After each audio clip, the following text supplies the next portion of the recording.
Hello, hello. Everyone, welcome to Green Tech Southwest on this lovely sunny day.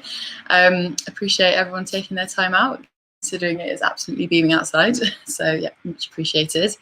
So yeah, as usual, we'll be getting started in about 9 minutes or so.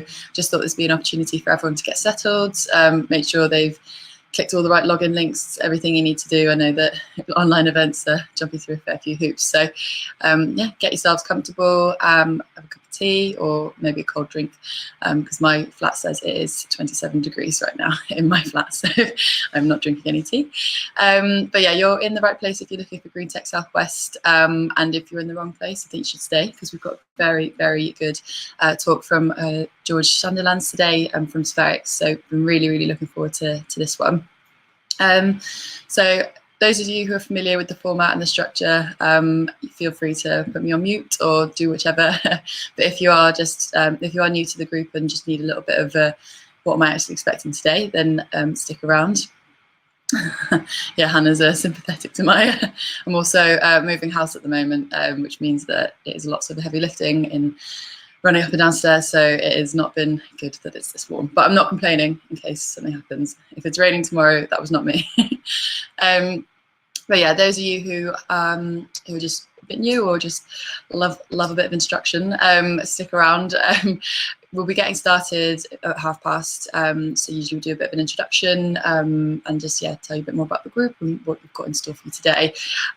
There's also various other things that crop up throughout the meetup which you can get involved with. For example, we have various polls that go out throughout the meetup. It's just good. I don't know, I find it really interesting. It's just good to know what people know about the subject already, and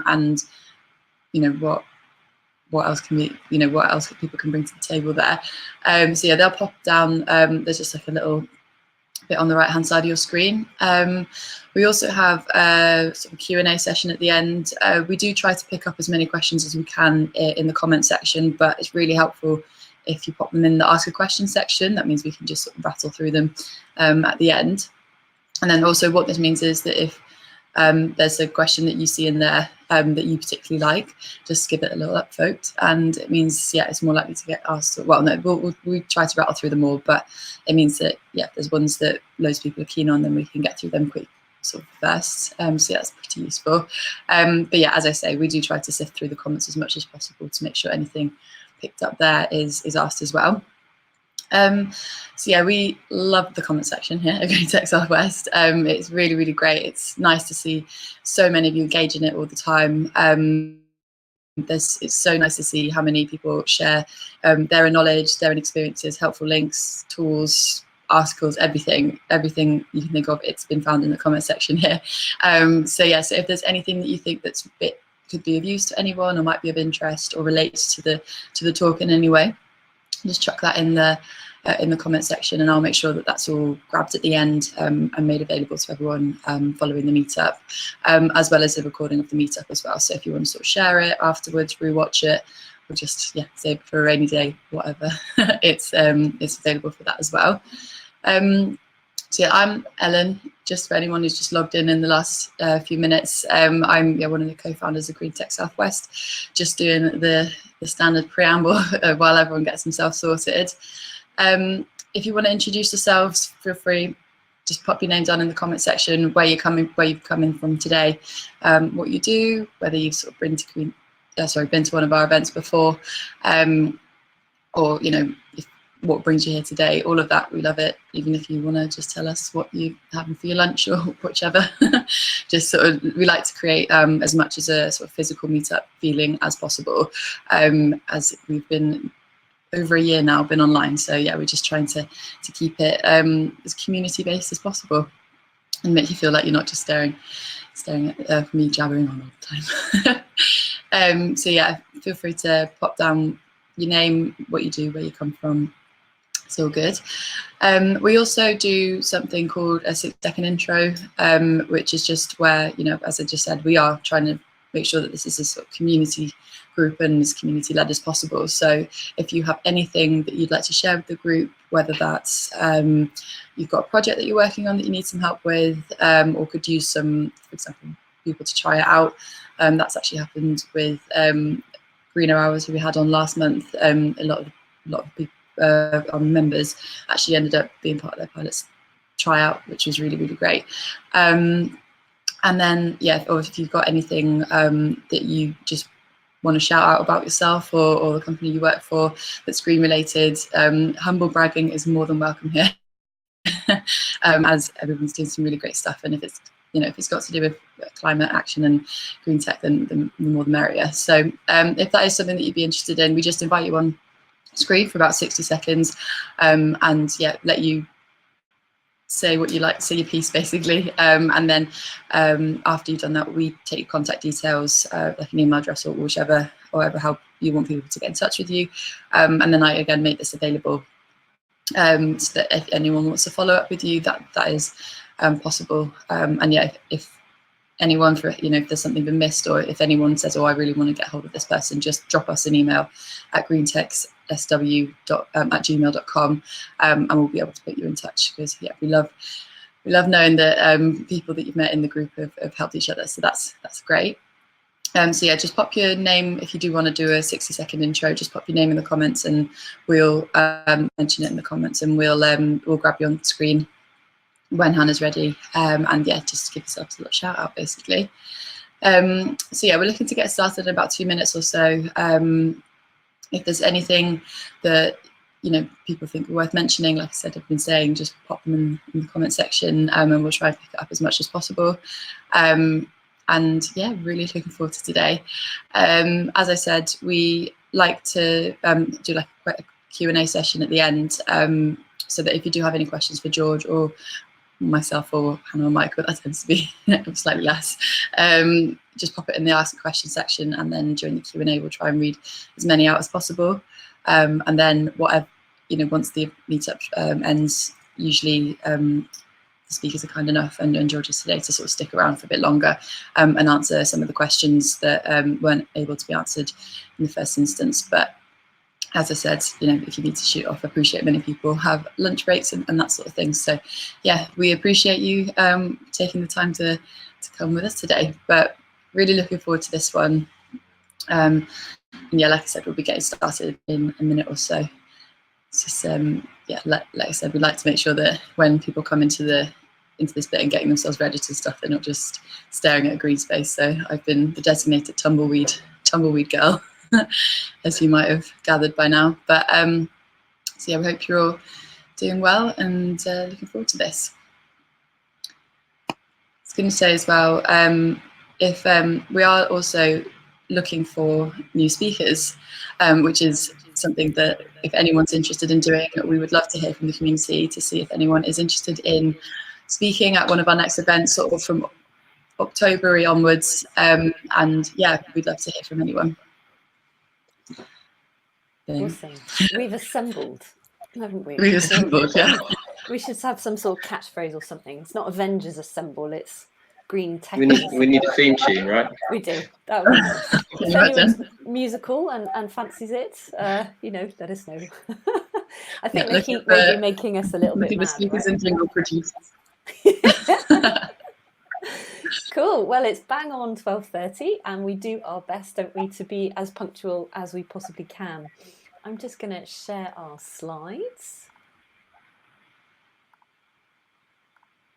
There we go. We have some slides. Cool. Right. Shall we crack on then? I think people are still piling in, and that's great. So welcome everybody to Green Tech Southwest. On this very beautiful sunny day. I don't know about everyone, how everyone else is feeling, but I definitely feel like summer's here. It's exciting, very, very good. My vitamin D is feeling very high. I hope everyone is getting a chance to enjoy it. And I think Ellen mentioned this in her anti-tumbleweed intro, that, we know it's a sunny day today, and we really, really appreciate every single one of you that's made the effort to come along. And sit in front of the computer, or maybe you're listening on your mobile phone and you're like outside sipping a nice cool pina colada or something. Well, anyway, wherever you are, thank you for joining us today, because it's not taken for granted, and we do really need members to make this an interesting community. So thanks everyone. So we're Green Tech Southwest. We are sponsored by AdLib. I think Nick Dean is here today. So Nick, as always, a really big thank you to you for continuing to support us and helping us run this meetup. It's much appreciated. I know we've got a couple of other AdLibbers around as well, who I'll give a shout out to shortly. We are sponsored by AdLib, but we are also supported by two other absolutely awesome organisations, the Future Economy Network, fondly known as FEN, and Climate Action Tech, fondly known as CAT. And we'll tell you a bit more about those at the end of today's event.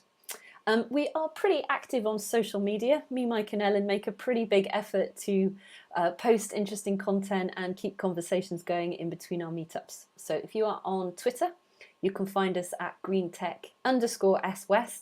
Sorry, it's not the best handle, but it's all we could get. And if you're on LinkedIn, you can find us again at GreenTech Southwest, and we also try and remember to use the hashtag GreenTechSW, but I've just realised that I've forgotten to do that on quite a few of my posts recently, sorry. So you can find us on there. And we have the fantastic Joe Mawson from AdLib today, and Joe is going to be doing our live tweeting for us. So he'll be following along as the event happens, taking screenshots, posting the good stuff. And Joe, thank you so much. You do an incredible job, and I hope you know that we appreciate what you do, because you're really good at live tweeting, I have to say. So thanks, Joe. Cool. Is there anything else I should mention on this slide? I should just move on, shouldn't I? We try and do this a bit quicker. Yeah, okay, cool. So you can see me, Mike, and Ellen in double imagery here on the slide, so you can't possibly miss our faces. We're the co-founders of GreenTech Southwest and also the co-organisers. We're not going to say much because this event is not about us, it's very much about George, who's giving the talk, and all of you. But so we'll just say hi, this is us, and I'll just hand over to Mike and Ellen and say, do either of you want to say anything today or add anything? No, just really looking forward to the talk. Read a lot about Spherics and had a few chats with George. So yeah, very excited about this one.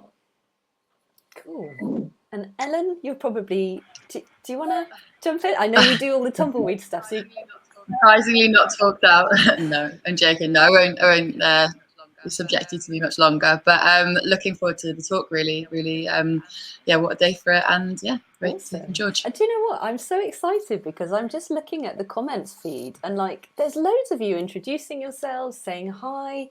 Are you coming from all sorts of different places, all sorts of different backgrounds? And I mean, I think Mike and Ellen, I think I can say this on your behalf, but it gives us a real buzz, doesn't it? When we see, you know, everyone introducing themselves and hopefully making connections, because it's very much what we're trying to achieve through GreenTech Southwest. So that was a nice segue into my next slide, which is for those of you that haven't joined a GreenTech Southwest event before, just very briefly, this is what we're all about. So we are a not-for-profit community-based organisation, so no one's making any money out of this, out of what we do here. Myself, Mike and Ellen run these events because we wanted to create a space, particularly in the southwest of England, to share insight and generate discussion about how technology relates to the environment. So that's positive relationships, but also negative relationships too. So I would say that we're by no means blinded to the fact that, you know, technology has downsides as well as upsides when we look at sustainability. We've had some great talks covering both sides of how technology relates to the environment. We focus our efforts very much on the southwest region, the southwest of England region, but we know that there's loads of you from all over the place. That's the amazing thing, right, about online meetups is, you know, we can have a very global community, which is super exciting. So wherever you are in the world today, you're very, very welcome to join us, and we're super stoked that you found the time to come and be with us, so thank you.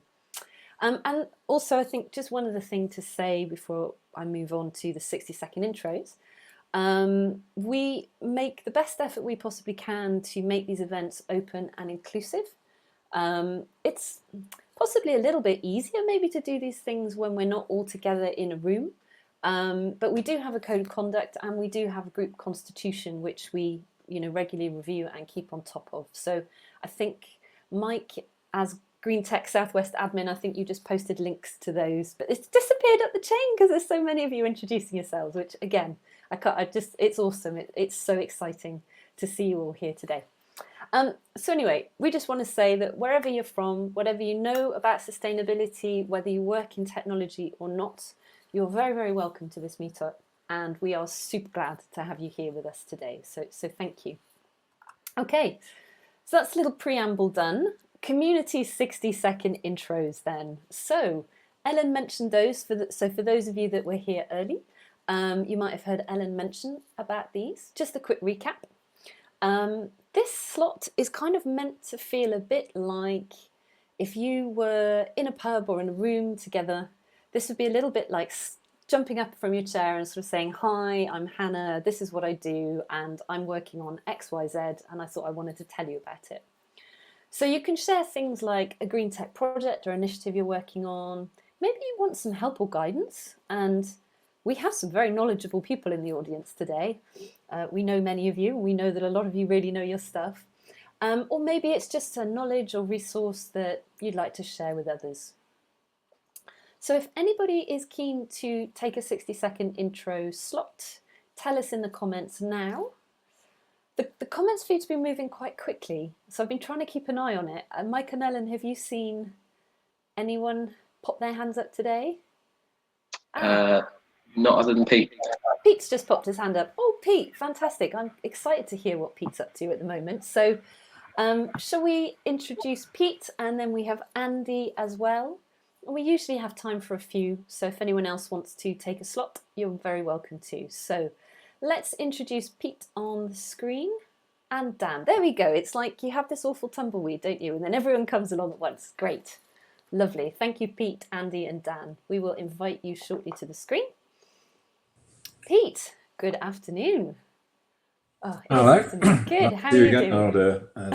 Didn't do the hair before I turned the camera. I know. I have that problem too. So, Pete, you know the drill, right? You are a master at 60-second intros. So, over to you. So, hello again.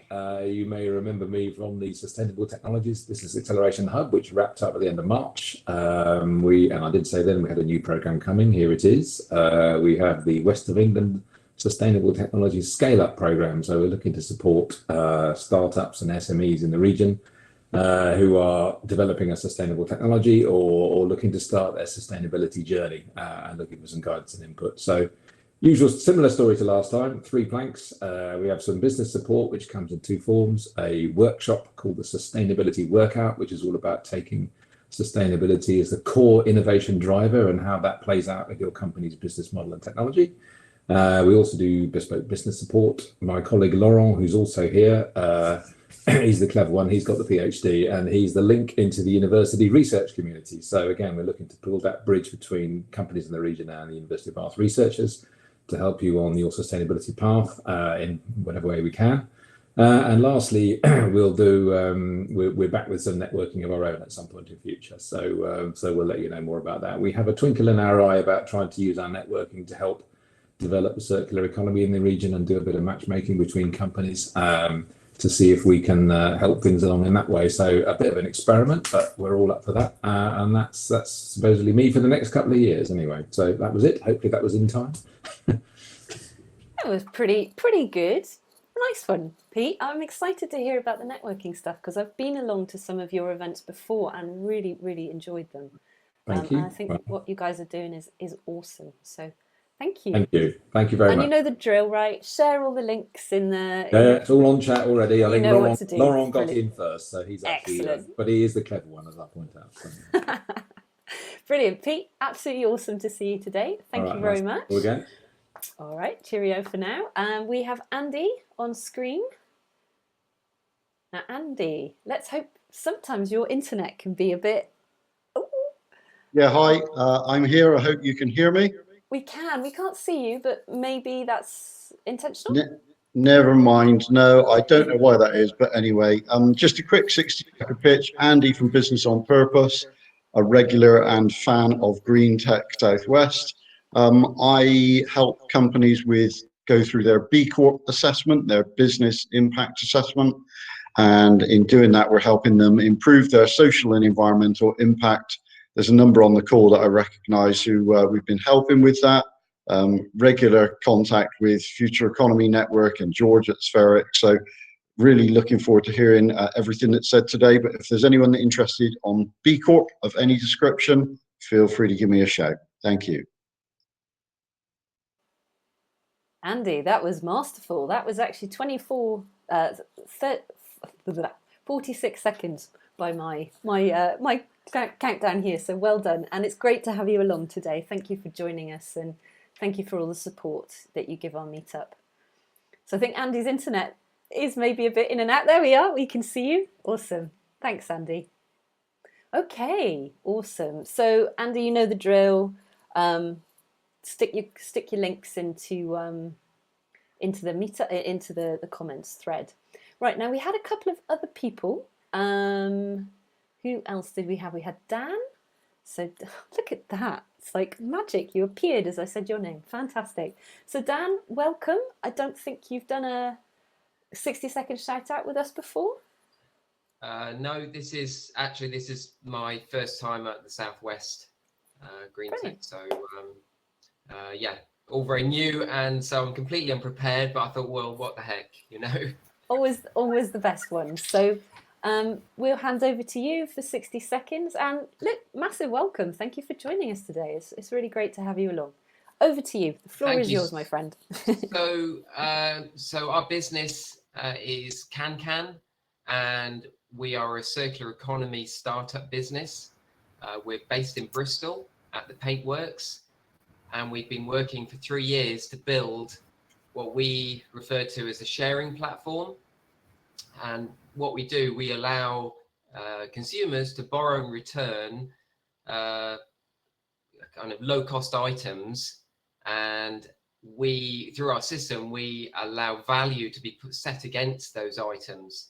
So what we're doing at the moment, we're piloting at Hart's Bakery and at Alex's Coffee at the Paintworks, our platform, and it's free to sign up. And really, we're just looking for people to come along at the moment and just try the solution.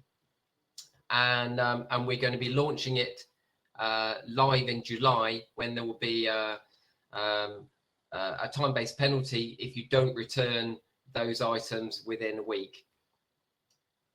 And yeah, we're completely in the whole mode of user trials and testing. And yeah, the more people that can join and just come and try it out, the better. I'll leave the website address after this. Brilliant, Dan. That sounds fascinating. It strikes me as it sounds a little bit like a library of things, perhaps kind of initiative. Yeah. We'd call it the sharing of things, but yeah, it's very similar. Awesome. Well, we will certainly be very excited to find out more about that at Green Tech Southwest. I have a feeling there might be an email coming your way, maybe from me, actually, because I'd like to know way more about that. Brilliant. Dan, thank you so much. And again, massive welcome to you. Thanks for joining us today. Excellent 60-second intro. Right. And then we have Sarah. Sarah's on screen with us at the moment. Welcome, Sarah. Hello, hi. My internet connection's not that great, so I hope it's working. We can hear you okay. You're a bit fuzzy, but the voice is the important thing for the 60-second intro. Oh, well, fuzzy is good. I don't mind fuzzy. Great. Sarah, yeah, my name's... Yeah. Oh, sorry. Yeah, my name's Sarah Kemp, and my business is Eco Talent. I'm a recruiter, just me. So I'm a true consultant.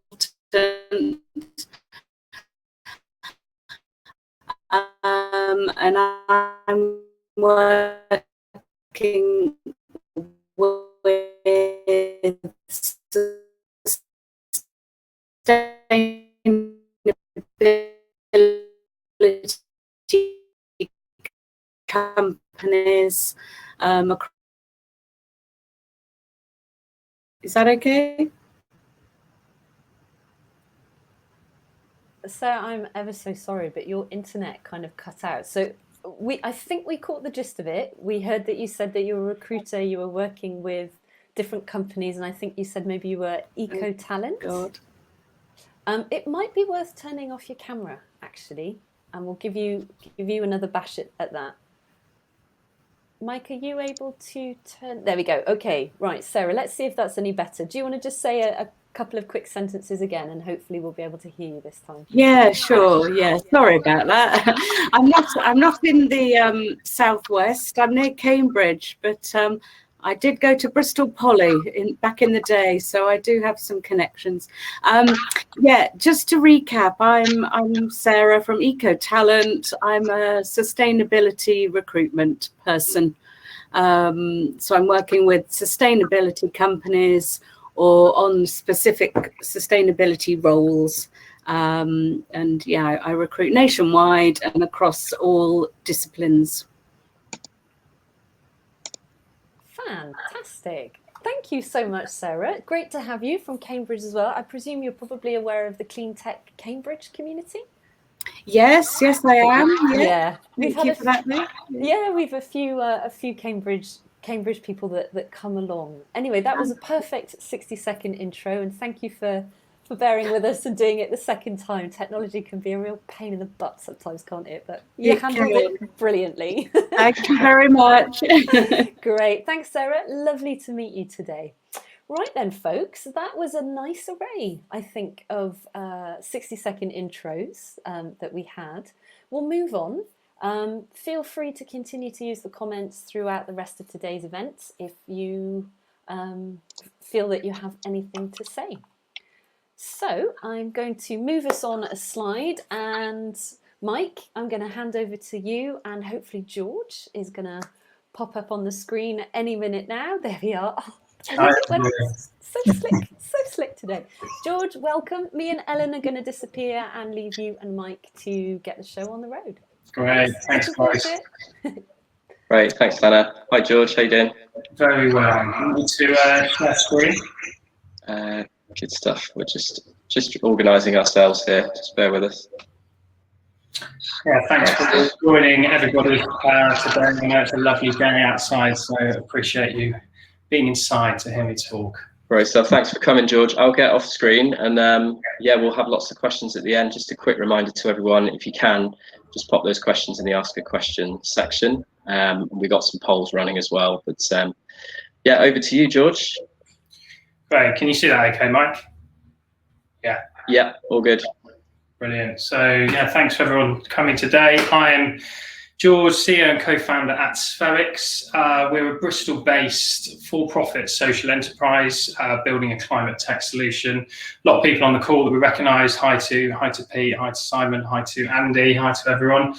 I mean, in terms of where we are, we're only a year old as a business, but we're very ambitious in our determination to help small and medium-sized businesses transition to net zero emissions.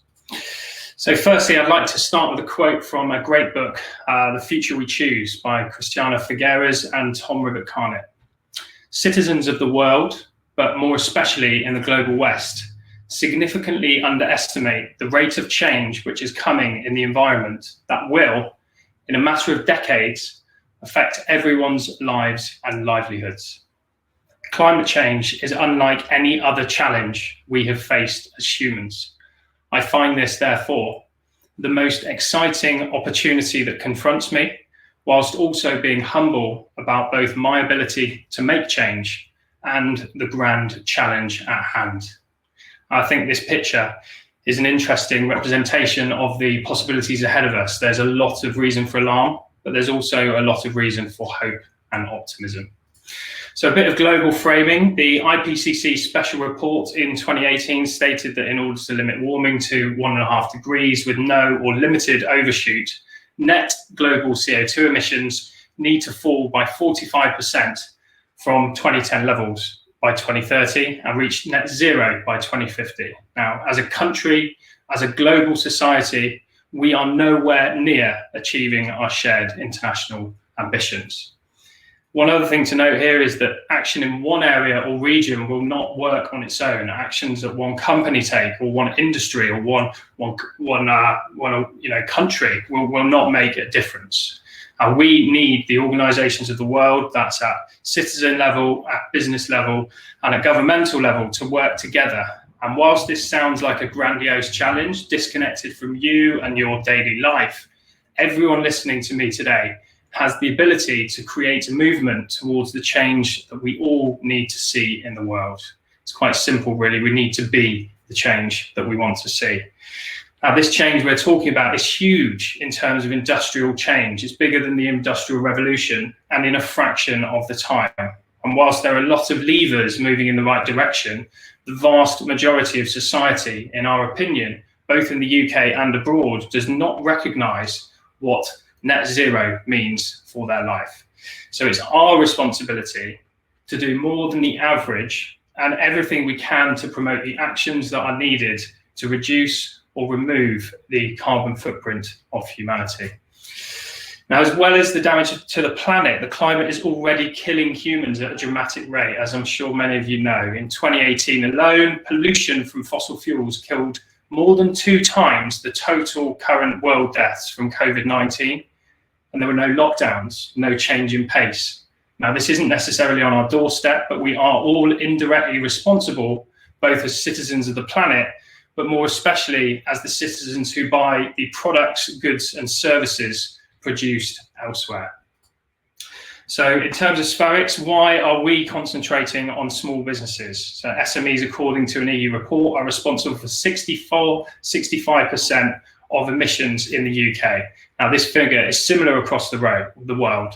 Now, this is what's called the emissions attribution. So it's not only the direct industrial emissions, but this figure also includes the responsibility of the workforce. But whatever way you look at it, small businesses are a huge polluting group. Now, on the right, you can see another statistic. One of the biggest problems, in our view, for companies to engage with sustainability is that it is not required by law yet. This is, however, all set to change. The UK's response to the Task Force on Climate-Related Financial Disclosures, or TCFD, has laid out a roadmap for larger companies to report on their emissions, with SMEs likely to follow soon after.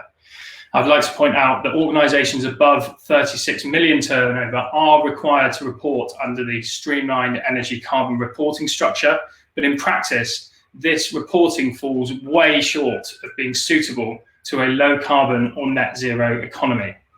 Now, due to the changes needed from our own research, it is anticipated that legislation will be rapid and severe, and this dramatic step change will affect businesses who haven't got their affairs in order. So we're here to try and help organisations get ahead of these incoming changes. So this presentation is very much framed around the direct challenges that SMEs face. Whilst a lot of this great talk series is generally about technology and its relation to the environment, I'm going to share some of the wider challenges that SMEs face and then bring it back to our technological approach, so that hopefully everyone here is empowered with a bit more information to do your own bit within your own sphere of influence. Due to time constraints, I'm also not going to go into any particular detail on subsector specific strategies, technologies, behavioural changes, etc. But I welcome anyone interested in our approach within your sector to get in touch, and we'll see if we can help you. I also want to welcome open collaboration from anyone in the environmental space who are also looking at this challenge, or indeed in a wider sense, who are interested in supporting the shared cause. At Spherics, we recognise that we cannot make a dent in the climate crisis without working openly. We believe there's no time for trade secrets for competitive advantage. We literally cannot afford to wait.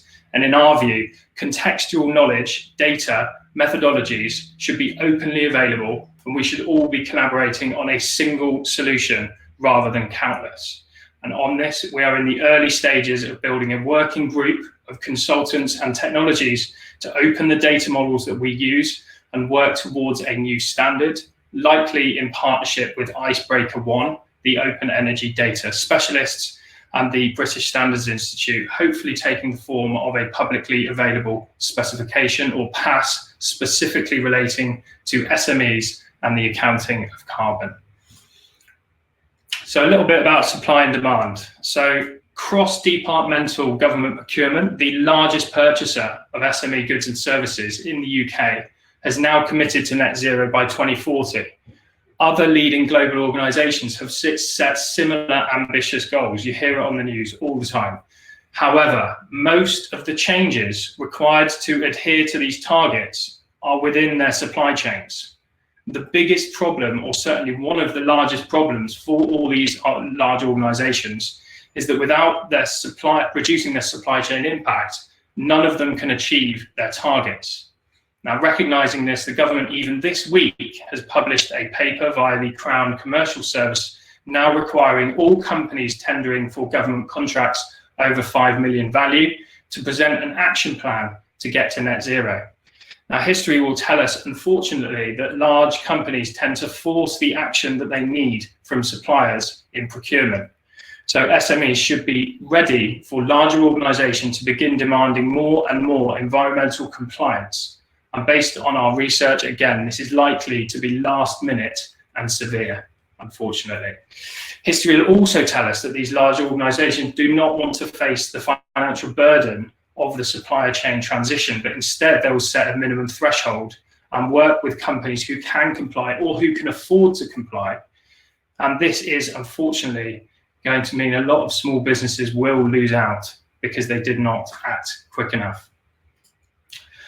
So this leads me on to sort of behavioural change in culture. I've left this very brief in the scheme of things, and there was, the last talk with Vanessa was, absolutely on this. So whilst a huge range of technology will be essential in moving the world towards the net zero future, Spherics being an example of a really small, one of them, the majority of the changes we actually need are in shifting behavioural patterns. And the government puts this figure at about 60%. Now, with technology only account for this small proportion, and most of the technological solutions that we need already being here, an old proverb really rings true. Change yourself, change the world. Everyone needs to change business models. If you are in a business where current activities are not aligned with a fossil-free future, change your model. If you're in a business that doesn't have environmental action baked into your purpose and cause, change it, become more purposeful, speak to Andy, find a cause beyond profit. There are a wealth of organisations and consultants out there to help organisations move towards more sustainable practice. And each industry has countless groups. Join them. We're also here to help. Reach out. Financing. Vast investment is needed in technology and infrastructure to enable sustainable business models. Now, this might mean new carbon or efficient machinery, electric vehicles, building upgrades. The capital is being made available by the world's leading financial institutions. They're going to be competing to deliver this transition. Now, an example in Bristol is the City Leap project. More than £1 billion is going to be invested in everything from hydrogen heating to changing the roads to energy infrastructure, as well as direct to small and medium businesses. Now, in order to access that finance, SMEs will need to demonstrate to City Leap what they need and why. Now, this starts with measuring the carbon footprint of the business now, and then presenting a plan for reductions and a business case to these financial bodies. Now, there's much debate happening in government about just how much of the financial burden will be passed on to private organisations, but under whatever circumstances, businesses will be offered financial products to help with this transition. Now, it's likely that these will be low interest loans, and there may be a grant element. There's also an initiative called PCAF, which stands for the Partnership for Carbon Accounting Financials, which not many small and medium businesses will probably have heard about, but this scheme is great news for net zero, and surprisingly, it's actually an initiative led by the finance industry. Now, the core premise is in what's called emissions attribution. Essentially, after 2026, should this come into law, all loan products, all mortgages, essentially any debt financing will need an accurate emissions or an accurate estimate of the emissions associated with the debt product. Then that lending organisation will become responsible for their proportion of the loan that they support. So, for example, a commercial mortgage with a 20% loan to value, the bank will be responsible for the 80% in terms of achieving net zero. So if there are offsets needed, the bank will have to pay these. Now, what this means in practical terms for small businesses is that from 2026, funding any high carbon activities will come with massive interest rates to cover the associated costs of the bank purchasing offsets to balance their financing. Moreover, any and all lending will be for low impact activities. So to my prior point, businesses need to align their business models now to survive. And then tax. So a lot of people, you say tax, they think bad. I've got to pay things, it costs me more money. Firstly, a study with over 2,000 people found that in the UK found that 68% of those interviews said they would support a tax on carbon. But moreover, without tax or regulations, there will always be organisations who are willing to be less ethical to make commercial gains. So for example, historically, the use of children in child labour camps, they're cheap, they learn quickly, laws are brought in, which ensures that all companies abide by the same moral code. It levels the playing field. It would also solve a huge issue with offset schemes, in our opinion. So current providers do not seem to have much of an answer in regards to how forestry management is funded for decades or centuries to come. Now, from our understanding, this is something that will be centralised and built into taxation, with states taking responsibility for their forestry on a grand scale. Now, this isn't going to happen overnight, but this is certainly where we think things need to go. Also, the Zero Carbon Campaign has estimated that a carbon tax could raise 27 billion a year by 2030 and could work by replacing or simplifying existing green levies on industry. Now, for us, it is simple. In the words of Dieter Helm, the polluter needs to pay. The polluter is ultimately us, the citizens, and we should have the environmental costs currently unaccounted for built into the price of goods and services that we enjoy in order to create a prosperous and economically efficient society. Now, this means businesses paying centrally for the offsetting we need as a society. So a little bit about terminology. There's many organisations creating badges, awards, accreditations, verifications. There's many different terms using. Even some of the most credible organisations create confusion with their use of different terminology and language. Now, this is really bad news. There is so much noise that it's extremely difficult for small businesses to understand what to trust. What is net zero? What is the net in net zero? What about the gross? What's climate positive, carbon negative? It's all got to stop. At Spherics, we are trying to reduce this confusion and noise with the small business customer in mind, making it really clear what is credible and what is not.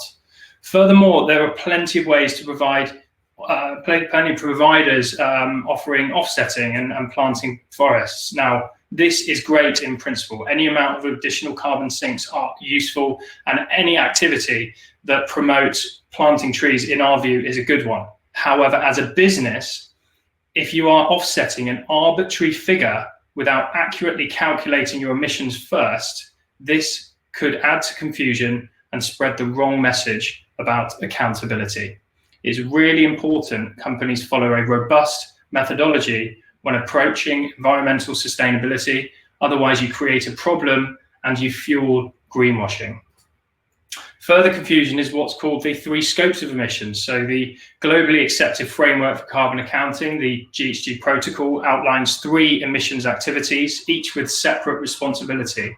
Broadly, scope 1 is direct emissions, so burning fuels in generators or company-owned vehicles.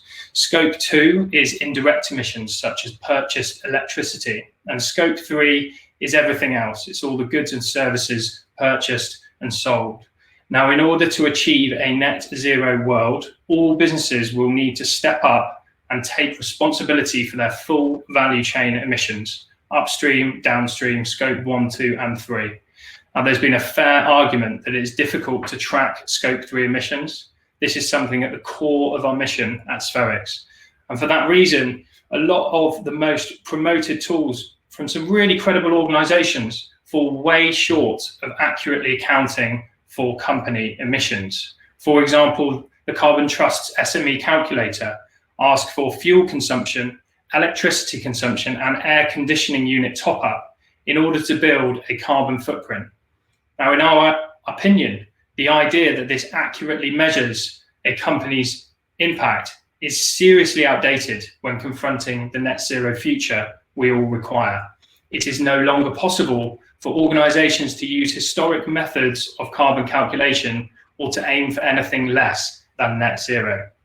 It's also unreasonable to assume that SMEs will have the resources that they need to bring on a consultant or expert or invest significant sums of money into working their emissions out. So net zero. Why net zero? Well, net zero refers to a state in which the greenhouse gases going into the atmosphere are balanced by removal out of the atmosphere. It's the state at which, in terms of CO2, global warming stops. And it's the agreed global strategy with commitments made in Paris. Carbon neutrality, as outlined in the ISO standard PAS 2060, can allow a business to make claims of carbon neutrality, but draw a border at scope 1 and 2 emissions only, as discussed in the previous slide. Now, it is estimated that for an average business, between 40 and 90% of their emissions come from scope 3, and therefore for us, the idea that a business can be carbon neutral without measuring most of their emissions is unfortunately not in line with a 1.5 degrees warming scenario. It's not in line with science, and it's essentially greenwash, which is especially challenging given the number of companies using this terminology as a statement of truth. Now, net zero requires all 3 scopes in measurement and for companies to reduce and then offset all emissions. In our view, it's our only hope, and more organizations that adopt net zero targets, net zero language, and the more we move away from the confusion of different vocabulary, especially carbon neutrality, the better. So with all that in mind, what's our approach? We like to call it sustainability intelligence. We're a cloud-based software platform enabling small and medium organizations to meet their net zero requirements. So what is sustainability intelligence? Well, as discussed on the previous slide, vast investment is needed. We are looking to benchmark businesses in order to connect them directly with appropriate finance options. We're avoiding greenwash. Unsubstantiated environmental claims can mislead customers. They create confusion and ultimately environmental harm. Now, the Advertising Standards Authority is beginning to take action in this area. We are looking to give organizations the toolkit to support genuine marketing communications. 80% of consumers say they've stopped using certain products or services because a company's response to an issue does not support their personal views. Customers, both consumers and businesses, increasingly expect to buy from low carbon companies. And as discussed, the UK public sector is now asking organizations to complete a plan to show how they are getting to net zero emissions. And ESG consultants, sustainability consultants, they deliver excellent impact measurement and strategy, but this costs a lot of money. And this approach only looks at a single snapshot of time. We are looking for an ongoing mechanism to track, target, and host a range of tools suitable for the transition to net zero at a fraction of the cost of consultants. Moreover, there are not enough sustainability consultants in the world, and you couldn't train them quick enough to do impact measurement at the scale that is needed. So how does it work? 3 steps. Currently, under 1% of UK businesses measure their impact. Now, that is a shocking statistic, set to rise rapidly. But with all this confusion, with a lack of quality tools, with no regulation, it's very difficult for businesses to find the time and money to engage. And we hope to change all that. So we automate the collection of data from cloud accounting software, such as Xero, QuickBooks, Sage, or directly uploading a spreadsheet to generate a spend-based carbon impact using DEFRA and Office of UK Office of National Statistics data. Now from there, we enable organisations to connect other software platforms and ask a series of periodic questions in order to build up a robust picture of the business's impact, such as an employee travel survey. And we've collaborated closely with numerous organisations, but closely with Dr. Simon Forsyth, who I know is on the call. Hi, Simon. And in building this model, and we're confident it's a robust and accurate reflection of company emissions across all scopes with a reasonable boundary. Now, our view is that carbon accounting should be extremely simple and accessible. Technology is meant to do the hard work. For the customer, it should be automated and easy. So the next pillar, and this is most exciting from my perspective, we are analysing organisational data across industry trends to deliver simple choices to reduce their impact. Now, this combines expert insights and manually looking at data with machine learning, and we're in the early stages of building our sort of algorithms for it in order to respond in a scalable way. Now, what we're looking to do is analyse possible courses of action and provide the best option to minimise company impact. Now, how it works is essentially by building a map of company activity across particular sectors. Within each emissions area, for example, travel, we can see how different companies in the same sector are moving around. Now, from here, we can work out which companies have the most low carbon model and then point other companies towards this real world industry best practice, recognizing fully that in places there might be situational reasons why one company has a lower impact than the other. Now, beyond that, we're working on a subsector specific basis to build a much more detailed model of organizational activity, starting with a few key sectors which we're experiencing high demand. Now, this goes into the detail of mapping key inputs which we need to track, finding the most automated way to enable the tracking, and then providing specific mitigation strategies, which includes both a cost-benefit analysis approach to adoption strategies, both in terms of capital expenditure and operational, and presenting companies with choices alongside, as I mentioned, the action matching and the industry benchmarking. It's essentially looking at big data and interpreting these trends to guide companies towards best practice using real-world examples of how it can be achieved. And we're also building the functionality to automate offsets based on a particular action or as a percentage or whole kind of company impacts through an automated API with a gold standard offset provider. And then finally, manage. So we are looking to empower businesses with information that they can trust to redefine brand image. Now, a huge benefit of embracing sustainability is that it can be a powerful tool in marketing and in so much encourage wider change. Our companies promoting their sustainability progress and creating a conversation with employees, customers, and other stakeholders is really important. Sufficient that the company promoting these practices has a grounding in science and is ultimately moving towards net zero in their operations. And then finally, what should an SME be aiming towards? So while we've mentioned confusion around different standards, we think there are two accreditations that businesses should be working towards if they really want to show climate leadership. B Corporation. There's been many mentions of B Corp in the past Green Tech Southwest talks. Andy on the line is a consultant in the space, but in short, certified B Corporations are a new type of business that balances purpose and profit. They are legally required to consider the impact of their decisions on their workers, customers, suppliers, community, environment. This is a community of leaders driving a global movement of people towards using business as a force for good. And the second is the Science Based Targets Initiative. Now, this is the global body responsible for verifying net zero claims in line with the science that limits the planet's warming to 1.5 degrees. Now, this is a partnership between the Carbon Disclosure Project, the UN, the World Resources Institute, and the WWF.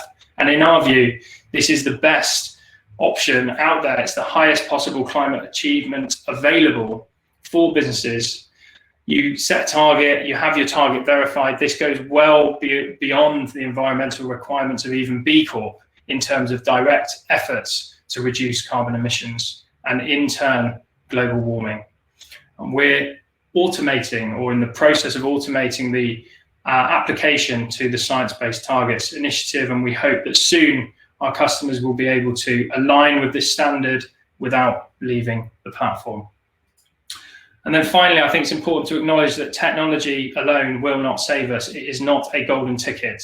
We create the technology, we control it, and it will be humans that create the change we need in the world. Now, Spherics can help, and we'd love to hear from organisations that want to have a go.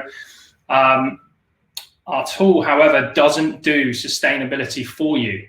It does the first bit, which is understanding where you are, how to slowly move towards net zero, and tracking that progress over time.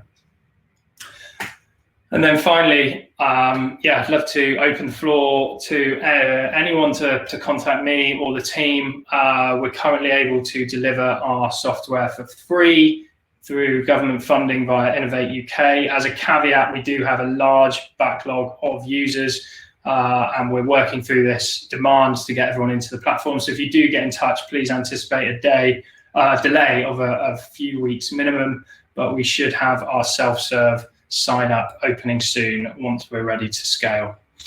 Thanks very much. Great to be here. Thanks to all the Green Tech Southwest team. I will take these off, maybe answer some questions.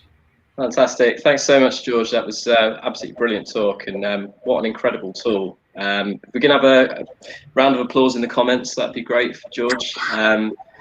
Really great summary to start with, and yeah, what a clever product. Not just in measuring, the carbon impact, but actually making those suggestions, I think is absolutely fantastic. So all the very best to you on that. Great to see a waiting list as well for people wanting to get on board, which is that taking you by surprise, or is that as you expected?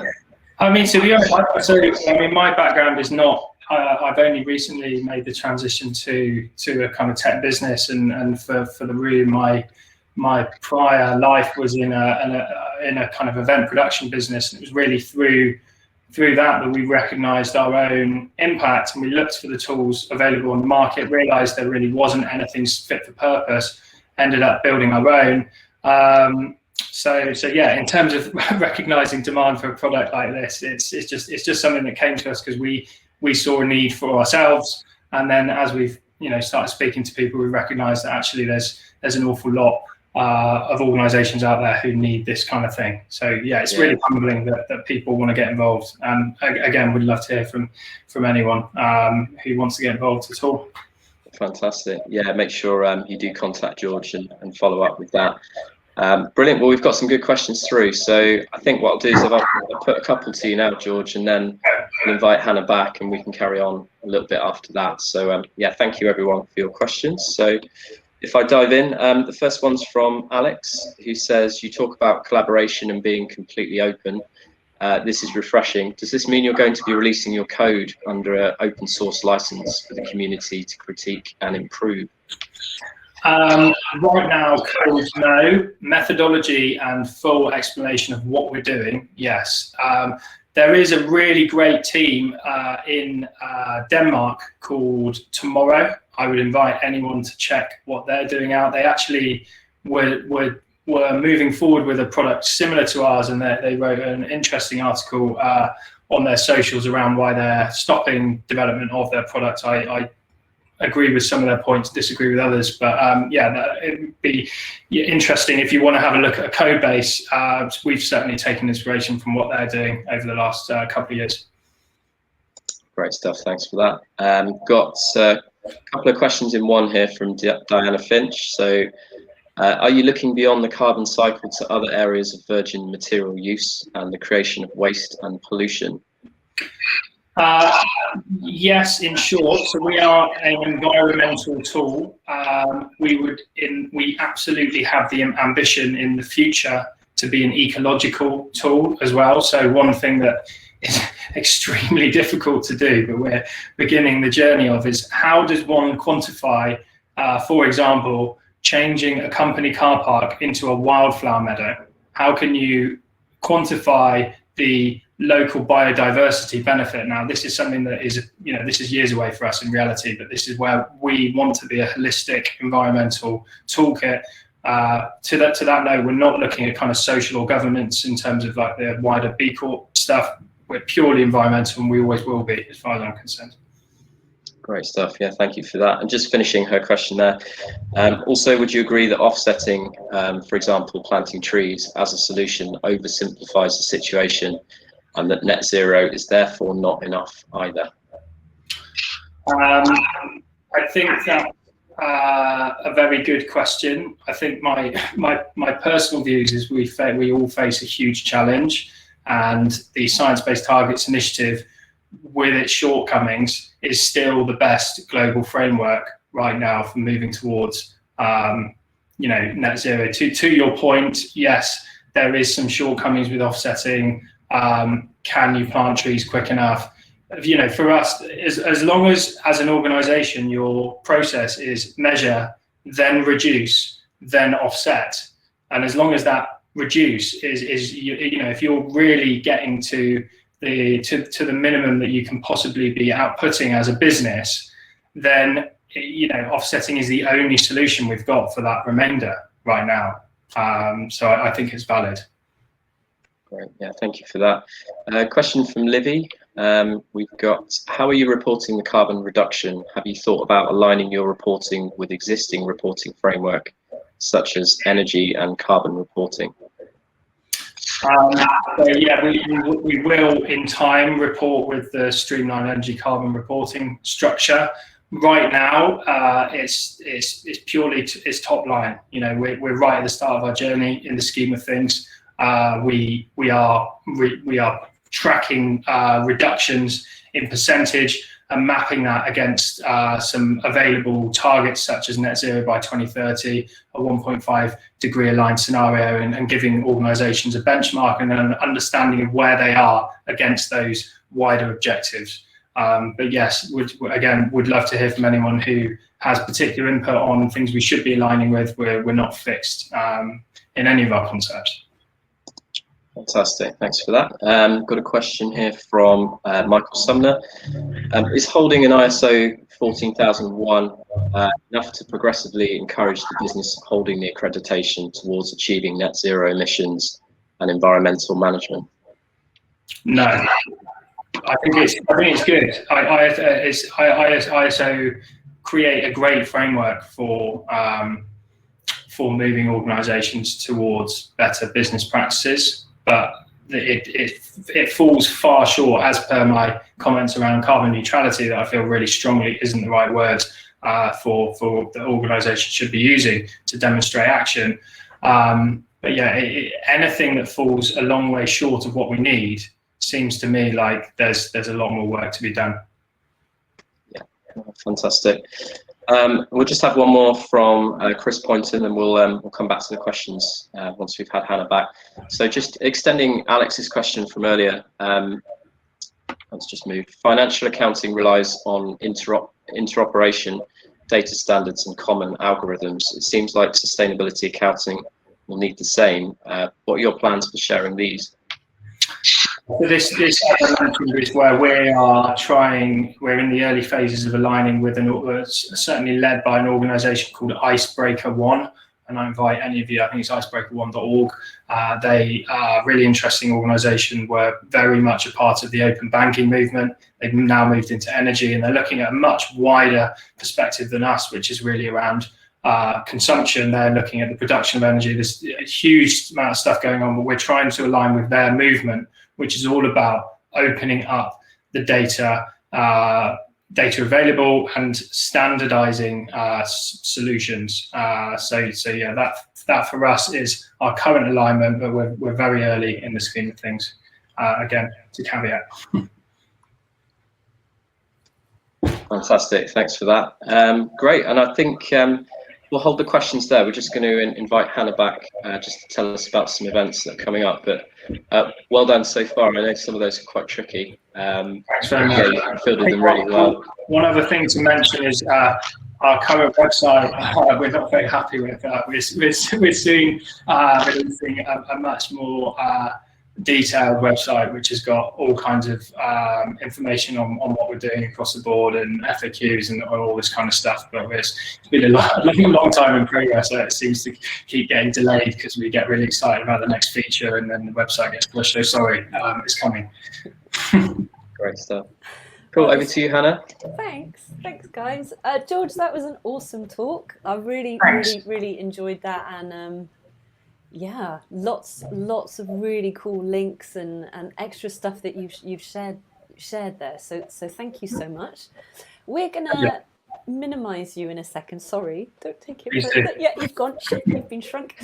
And my job now is just to wrap up the event. So for those of you that need to leave by 1:30, you'll feel like you've had a kind of complete event, and so I'll do that as quickly as I can, and then, as Mike said, George and Mike will come back on and answer the last of the questions. I think there's three more questions to go, but in the meantime, if anybody would like to ask another one, please feel free.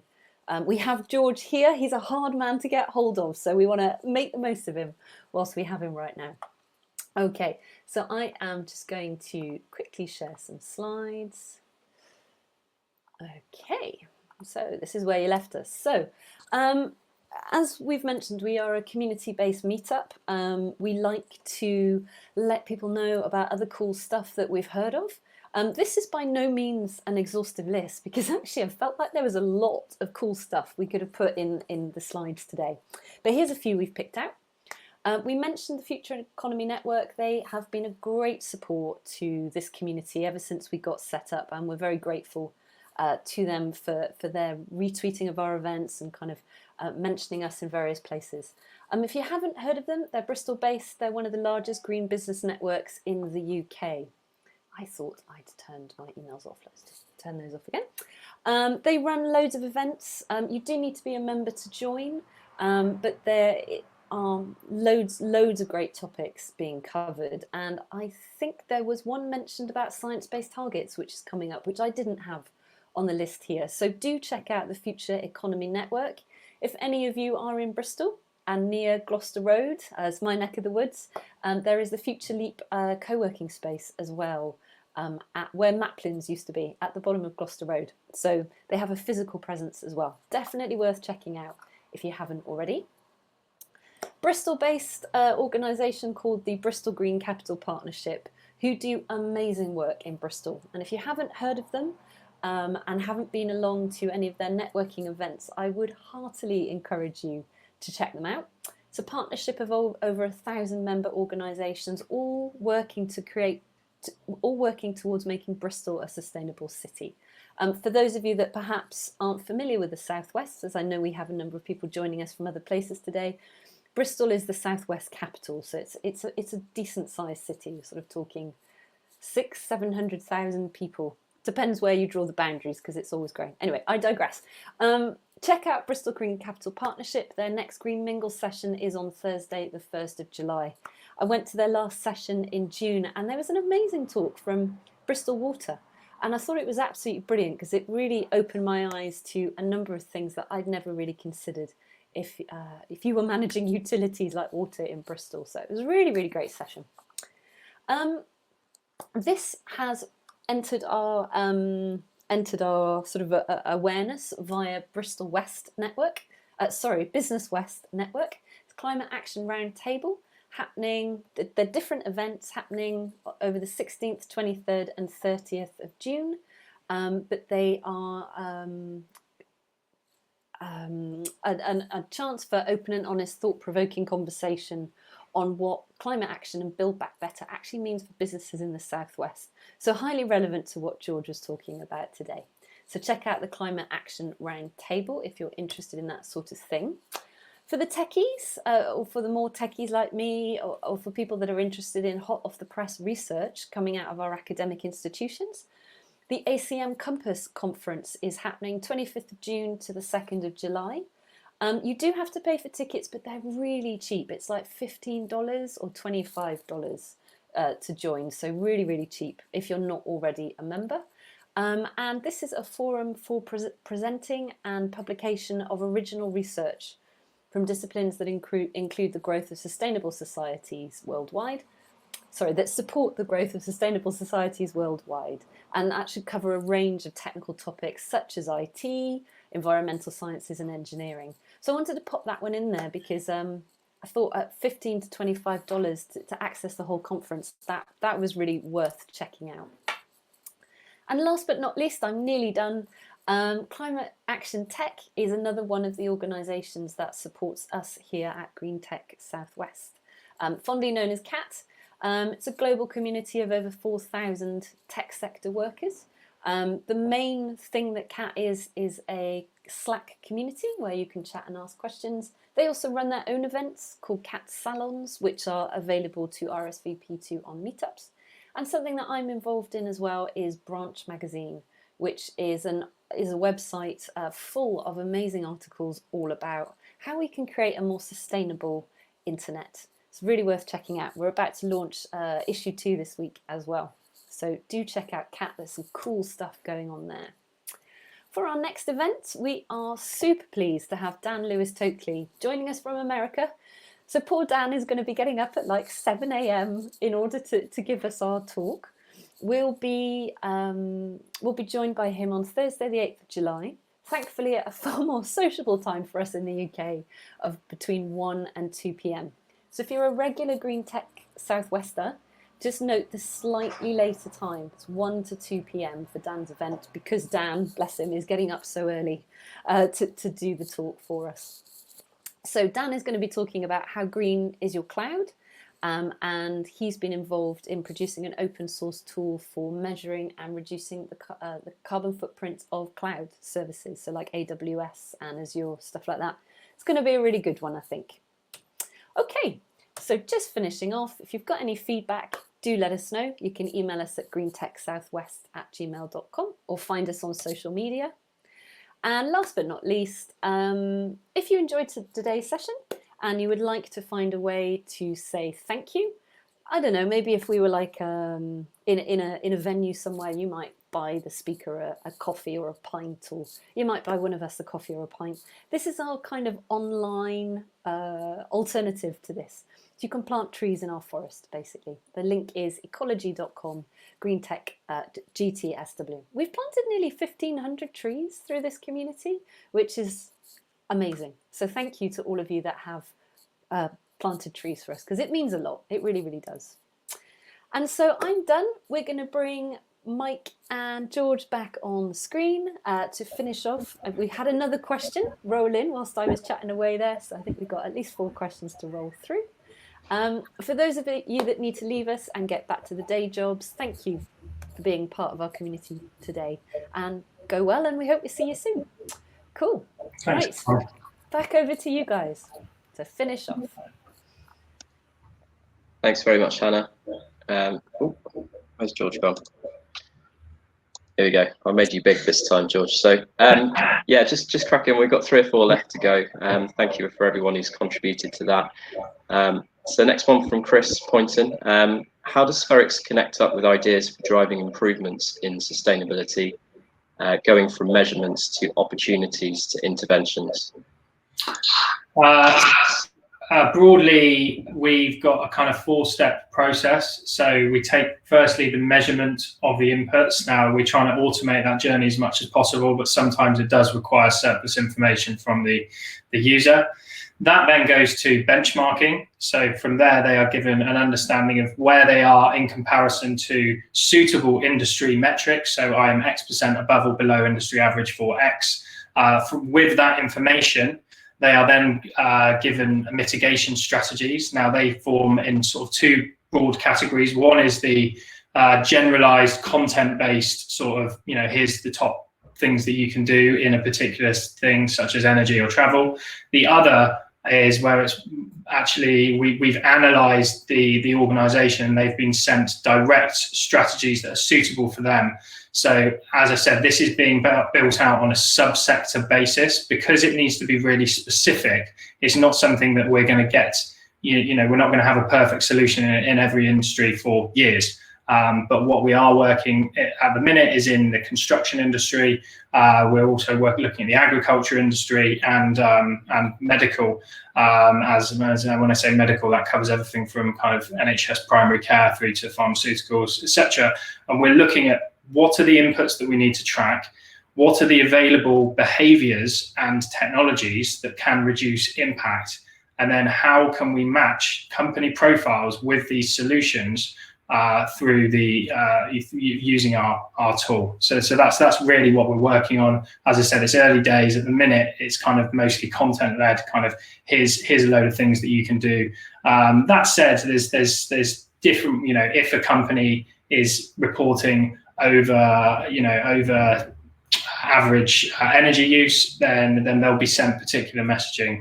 But yeah, this whole part of the platform is very much work in progress, and would love to hear from any organisations that want to hear more about what we're doing.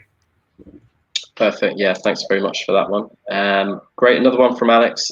What's the risk of abuse and companies gaming the system?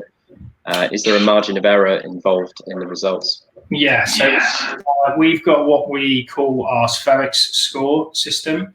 Now, this is a data score looking with 3 pillars: the accuracy, the specificity, and the completion of the data, and that's in line with all the kind of international protocols on carbon accounting. Now, what that enables us to do is every data point that a user gives us, we give it a score depending on how much we can trust it, and then we give that back to the user so they know. So if you were to, as an example, first thing you do when you log into the system, you can either connect your cloud accounting feed or you can upload a manual spreadsheet. Now, the manual spreadsheet scores lower than the cloud accounting because that is your accounting system. You can't beat it. You can't change what you spent money on. Otherwise, you're like, if people really want to do that, then that we're not looking at that. that's a rabbit hole. And then in terms of providing data, so as an example with energy, from the most baseline is a spend-based analysis based on looking at the organisations that you've spent money with and assigning an appropriate conversion factor for that spend. From there, we would ask for, let's say you had meter readings or you had direct energy emissions values, and you could put that in. Now, we're going to trust that more because you've given us that stimulus. Whereas the best case would be connecting a smart meter so that we have a direct point of truth to, and that's something that we haven't built out as yet, but is very much in the pipeline.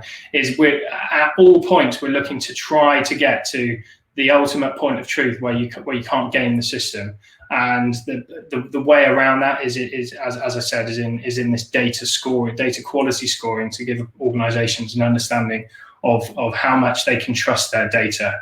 So I think that when you take the data quality score and your CO2e and your carbon intensity as a business as 3 metrics, so carbon intensity for everyone's purpose is looking at essentially your total carbon impact divided by your turnover. And the reason we think that's important is obviously growing organisations will just be increasing their impact year on year. But if you're reducing your proportionate impact, then that's obviously a metric that organisations can use for their own purposes. So those are the 3 top line metrics that we look to give back to organisations to understand where they're going. Brilliant. Yeah, sounds pretty thorough. Fantastic. So yeah, just moving on, we've got a good question here again from Livy. With working from home continuing in lots of businesses, can your model still be applied? I'm guessing you must have clients that have given up offices, haven't they? Yeah, so in your profile section, you're given the opportunity to add information across your business. So this is looking at your people, looking at the places that you work for, looking at all of your activities, such as energy, water use, waste, direct greenhouse gases with things like air conditioning units. And we're basically, you don't have to fill any of this in. That's the whole point of our system, is you can do very little with it, but you'll score very, very low in terms of data quality. But the more you engage with it and the more you give it, so and then to address the point directly, I seem to digress as I often do. We use the EcoAct recent home working white paper as the methodology for calculating home working emissions. And yeah, your users are asked to add information about which workers are working from home and et cetera, and then we can build up that picture. Perfect. Yeah, thank you for that. From Ian Mitchell, how would I suggest this topic and tool to a small company? I think the response will be that they can't afford to operate differently. How would they start on that journey? I mean, I would argue they can't not afford to operate differently. Like, I'd be interested to hear. Was it Ian? I'd be interested to have a chat offline. I mean, for me, it really depends what sector you're in. But as I said, in each sector, there are so many great schemes on the go. If you just do a bit of Googling, like, they're all there. I'd be happy to introduce you with, we've got access to loads of them. But yeah, we'd love to connect you with other peers so that you can really understand from an industry perspective that actually this is something that is coming, and it's not a compromise. You're just going to have to do it. And yes, it will cost money, but as I said, there is access to funds for this transition, and more that will become available. Yeah, thanks very much for that. Final question from Caroline. Does your solution work with all cloud-based accounting systems? No, and there's hundreds, maybe thousands. We're working through it at the minute. It's Xero, QuickBooks, Sage. Soon we want to work with Oracle, with IBM, with Accenture, with but we're mapping it. And if you're using a particular software platform, we'd love to hear from you, and we can look at prioritizing that if there's enough interest. Perfect. Thanks very much for those questions. Really good ones. Yeah, I think that concludes the questions, George. So yeah, well done. Probably need to lie down now, don't you? Yeah, great to be here, and thanks again to the Green Tech Southwest team for organising. Thank you very much, George. It's been great to have you. Just for anyone still here, we will be posting links to obviously this recording, which you can watch if you came late. George's slides, who's very kindly offered to share them with us after this, and any links that have been shared in the chat. We'll round that all together, and Ellen will send that out this afternoon. So yeah, everything will be there. And yeah, thanks again, George, and we look forward to seeing everyone at the next one. And yeah, do make sure you get in touch with George. If you want to chat more and have a further look at the product. Absolutely. Okay. Great stuff. Thanks, everyone. Take care.